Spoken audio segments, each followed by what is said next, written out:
to be able to purchase that which is pleasing to Allah is also an act of worship connected to your sustenance. So the fact that now I've earned my first £100 a day, for example, just an example, my first £100 a day, it does not mean I can go and do what I want. Many people, when they start earning initially, they don't realize the value of that money. Unfortunately, Shaytaan comes to some and makes them think that they can now spend it on haram and just enjoy, even if it is outside the boundaries of what Allah has ordained. So you find people spending the money, and I don't want to mention the list of sins because there are so many, but they spend it on that which is haram sometimes, developing bad habits, becoming addicted to that which is detrimental to you, your family, your health, your body, and primarily your connection with Allah. But when you earned the money, my brothers, my sisters, there is only a small amount that you actually need to survive. The rest of it, Allah is just watching. What are you going to do with it? Are you going to build your hereafter? Today, mashallah, we are in this beautiful Greenwich Masjid. We are utilizing the facility. I want you to think to yourself, they are building, they are expanding. What is the value of your presence here today? It is priceless, subhanallah. What is the value of your presence here today? Could we say £1? Actually, no, it's much more than that. How much have you paid to come here today? The answer is zero, nothing. You did not pay to come here, it's the house of Allah. But there are expenses here, there are bills to be paid here, there is an expansion that is happening here. If every one of us had to pay £1 for every salah that we made in a masjid just because we used the facility, the problem of all the masajid would be over, and the salaries of the imams would be such that our children, not just our children would want to be imams, but we would start learning the Quran to become an imam. Subhanallah. May Allah subhanahu wa ta'ala grant us an understanding. No one has forced anyone to pay, but when Allah places it in your heart to give towards His house, it's a sign of acceptance. That wealth that you have spent, the £1 every time you came into the masjid and you put it into the box, subhanallah, just as a charity on your own, just that £1, do you know what? It will multiply. Every time people have benefited from the facility, you get a full reward. Today we have a few thousand people here. You would get thousands of rewards, subhanallah. For everyone who read salah, what a wise spending. So the point I'm raising is, when you are spending, not only should you abstain from prohibitions, but try and make sure your investment for the hereafter bears the maximum fruit. Put your money where you know that it's going to give back to me in the eyes of Allah, something that is huge, even if I don't see a multiplication in this world, although Allah will most likely give it to you starting here.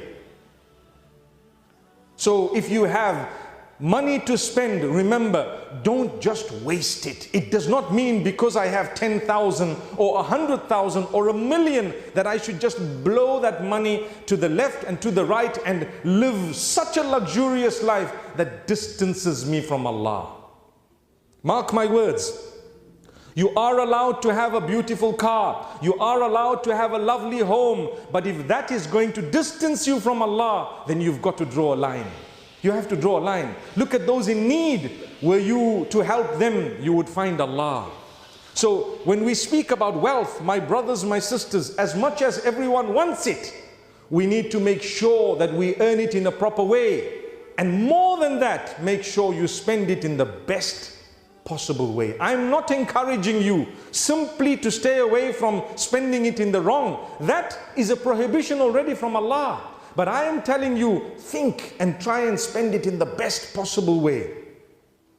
There are some people sometimes who earn, but they don't spend the wealth on their own family members. Their own family members. Your children need something, your spouse needs something, your parents, whoever else needs things. But subhanallah, what we do, we hold back, as though if we have held back the day we die, we're going to be considered champions when we've held back because we were known to the world as multi-millionaires.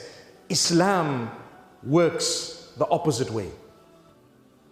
The deen of Allah, the religion, works the other way.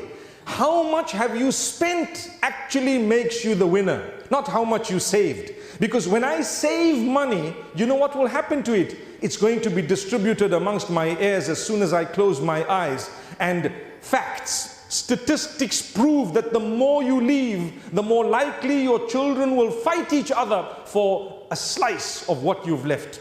The less you leave, the more likely they will have love amongst each other because there was no reason to fight.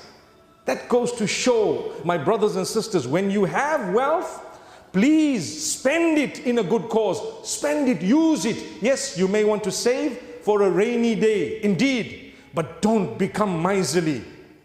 This is why when Allah describes the true worshippers of His, He says, وَالَّذِينَ إِذَا أَنفَقُوا لَمْ يُسْرِفُوا وَلَمْ يَقْتُرُوا وَكَانَ بَيْنَ ذَلِكَ قَوَامًا. They are those whom, when they spend, they are neither wasteful nor are they miserly, but they have a balance. They know what to do. They know this is someone in need, let me give. This is a good cause, let me spend.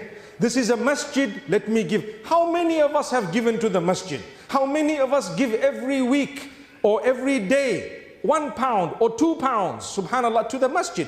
We use the water, we use the electricity, we use the carpets, we use the facility. We use so much, we come and we do so much, but we've never thought of putting £1, 50p, start off with 10p, my brothers, my sisters. Allah will open your doors. It's not got to do with the figure, it's got to do with the intention and the heart. So this is something very important. My brothers and sisters, on the day of judgment, the Prophet Muhammad sallallahu alaihi wasallam says that the son of Adam on that day will not move until he's asked about a few things. One of them is his wealth. Where did he get it? Where did you get it from? How did you get it? Did you rob? Did you steal? Did you deceive? Did you cheat? Subhanallah, may Allah protect us. May Allah grant us barakah. And secondly, where did you spend it? It doesn't mean that I've got everything, I can do what I want. No, I need to make sure that it is done in a proper way. So I invite you, my brothers and sisters, I invite you today to revisit your connection with your wealth, because that will determine your connection with Allah. Do you realize that Allah is the owner of sustenance?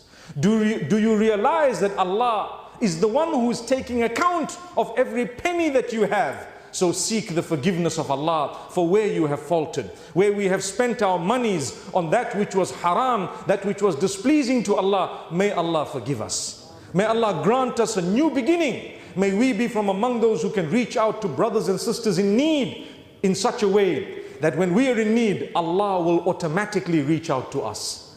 May Allah subhanahu wa ta'ala bless every single one of us.